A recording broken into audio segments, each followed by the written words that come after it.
সব বাহনে হেলাফেলা করে চালানো যায়, কিন্তু গাড়ি রোডে এই গাড়ি একটু ব্যতিক্রম হয়ে গেলে আপনার যান এবং মাল দুটাই চলে যাবে। আমাদের দেখা মতে অনেক আপনারা দেখবেন যে ফুট ওভার ব্রিজের নিচে পরিচয় দেয় যে আমার মহিলারা বলে আমার হাজব্যান্ড ড্রাইভার ছিল, অ্যাক্সিডেন্ট করে মারা গেছে, অনেকে পঙ্গুত্ব বরণ করে সারা জীবন কাটতেছে। জি স্যার, অনেকেই আছে। এটা অনেক বড় একটা জটিল এবং দায়িত্বশীল পেশা, যে কথাটা ক্লাসে বলার কথা তারপরে আমি এখানে বলতেছি।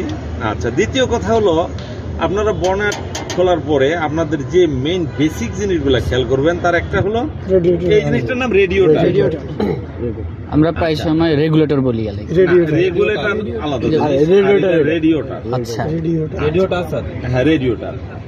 রেডিওটরের কাজ হলো এই রেডিওটরের কাজ হলো ইঞ্জিনের যে পানিটা সার্কুলেশন হয়, এই পানিটা এখানে এসে কুলিং করে দেয়, ঠান্ডা করে দেয়। আচ্ছা আচ্ছা, যদি প্রশ্ন করে কেউ রেডিওটরের কাজ কি বলেন তো? পানি ঠান্ডা করা। পানি দিয়ে ইঞ্জিনকে পানি দিয়ে ঠান্ডা করে, পানি ঠান্ডা করা, পুনরায় যে পানিটা আসে সেটা আবার ঠান্ডা হয়, আবার ইঞ্জিনে। আচ্ছা, কথা হলো আমরা যে ইনস্ট্রাক্টর হিসেবে নিয়োগ পাইছি বিএমডিতে, আমাদের পরীক্ষার মধ্যে আসছিল আমাদের অনেক তো লিখিত একবারে রিটার্ন ভাইবা বহুগুলা পরীক্ষা করে কিন্তু আমাদেরকে আসতে হয়েছে। এখানে অনেক ইঞ্জিনিয়াররা আমাদের উপরে করছে, এইখানে আমাদের টিকতে গিয়া অনেক দক্ষতার পরিচয় দিয়ে আপনাদের সামনে কিন্তু আমাদের আসতে হয়েছে। আচ্ছা, আর একটা কথা আপনারা ভাববেন যে এই লোকগুলা বুড়া লোক আসছে কেন, আসলে সরকার যে কোয়ালিটির লোকগুলা চাচ্ছিল, যে এডুকেশন চাচ্ছিল, এই এডুকেশনে বাংলাদেশে কোনো লোক নাই। বুঝে আসছে মাথায় আপনাদের? বুঝতে পারছেন যে কাগজপত্র যে যোগ্যতা চাইছিল, এই যোগ্যতার লোক বাংলাদেশে নাই। আছে শুধু ডিপার্টমেন্টে, আমাদের আর্মি বিমান বাহিনীতে কিছু আছে, এরাই শুধু, বাংলাদেশের সিভিল পার্সন নাই বললেই চলে। আচ্ছা, এই জন্য এই যে হয়তো মনে করবেন যাচ্ছে বয়স্ক লোকগুলো কেন এখানে আসলো, এত ইয়াং থাকতে দেশে। আচ্ছা, তাহলে এই রেডিওটার আমাদের পরীক্ষায় আসছিল যে রেডিওটারের কাজ কি। ওখানে এমসিকিউ সিস্টেম ছিল, তাই ওখানে লেখা ছিল যে ইঞ্জিনকে ঠান্ডা করে, বা ওর 5টা দেওয়া ছিল আর কি, অপশন দেওয়া ছিল।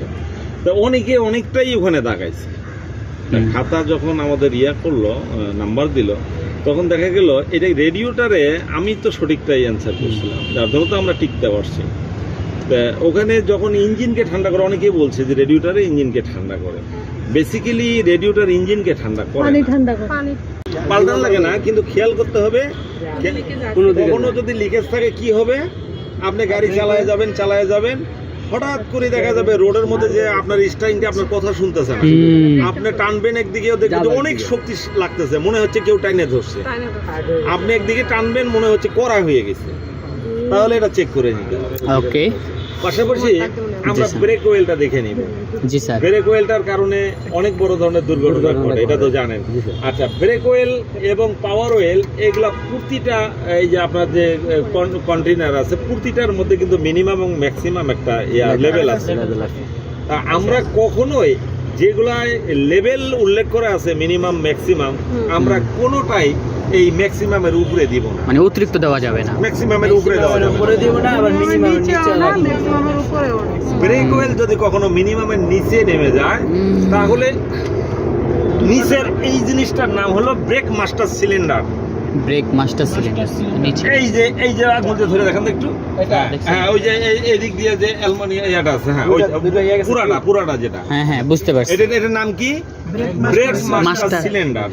আর এই ব্রেক মাস্টার সিলিন্ডারের মাধ্যমে আমাদের ব্রেক ফ্লুইড যেটা, আমরা ব্রেক অয়েল যেটা, এইটা আমাদের চাকা পর্যন্ত পৌঁছে যায় এখানে কম্প্রেস করে প্রেসার দিয়ে। তাহলে আমরা কখনোই এটা মিনিমামের নিচে নেমে গেলেই আমরা সেটা পরিপূরক করে ম্যাক্সিমাম পর্যন্ত করে দিতে হবে। প্রেসার পায় আমরা যখন আমরা ব্রেক প্যাডেলকে যখন প্রেস করি, তখন আমরা যদি 1 পাউন্ড ওজন যদি ব্রেক প্যাডেলে দেই, তাহলে ওটা 7.5 পাউন্ড ওজন গিয়ে আমাদের ব্রেকে করে প্রেসার করে। যখন আমরা ব্রেক মাস্টার সিলিন্ডারটা কিরকম ওটা আমি বুঝাই দিব। এই সাধারণত ইনজেকশন যে দেয় এর সিরিজটা আছে না, জি জি সিরিজটা যখন হচ্ছে আপনি কিছু একটা উঠে লিকুইড কিছু উঠে প্রেস করে দেখেন তো খুব শক্তি দিয়ে বের হয়ে যায় না। হাইড্রোলিক সিস্টেমে ওটা কাজ করে, সেটা আমি পরে বুঝাবো আপনাদেরকে। তবে ওই যে দুটো লাইন দেখেন ওর মধ্যে, জি একটা দিয়ে ওয়েলটা যাচ্ছে আর একটা দিয়ে আবার ফেরত আসতেছে। আচ্ছা, তাহলে ব্রেক মাস্টার সিলিন্ডার আমরা ব্রেক ওয়েলটা চেক করব যখন গাড়ি বের করব। জি কোনটা দিয়ে যাবেন ওখানে দুইটাই লেখা আছে, ইন এবং আউট লেখা আছে। এখানে লেখা আছে না স্যার? হ্যাঁ, একটা দিয়ে যায় একটা দিয়ে আসে। আচ্ছা, আর এইটা হলো ক্লাস মাস্টার সিলিন্ডার এবং ক্লাস ওয়েল। আচ্ছা, সব আলাদা আলাদা ওয়েল সব। সব অবশ্যই। গাড়িতে কিন্তু আবার ক্লাস নাই, ক্লাস ওয়েল থাকে না, ক্লাসে তো থাকে না। Class auto. এটাও থাকে না, এটাও অনেক গাড়িতে নাই। ওয়েলগুলো কি আলাদা কি